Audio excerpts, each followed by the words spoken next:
Alright, so in this video we are required to find the x-intercept of this particular quadratic function. Okay, so for us to find the x-intercept, we need to understand that the x-intercept of any function is the value of x when y is equal to 0. Okay, so we can write this in terms of y. In form of y, we can say that y is equal to minus into bracket x plus 2 bracket x minus 4.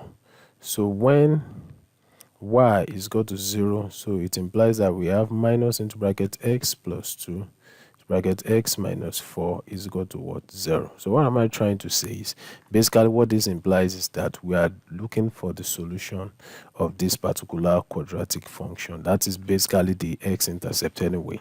So we can say, since the whole of the equation is equal to 0, then it implies that minus into bracket x plus 2 is equal to 0, or x minus 4 is equal to 0.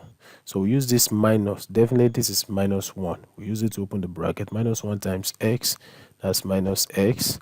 Minus 1 times 2, that is what? Minus 2 is equal to 0. Then if you use 1, which is here, to open this bracket, this one will still give us what? X minus 4 is equal to 0. So let me take it one at a time. So then we have what? Minus x is equal to 2 coming here will become plus 2. Then multiply through by minus 1. That will give us x is equal to what? Minus 2. Okay.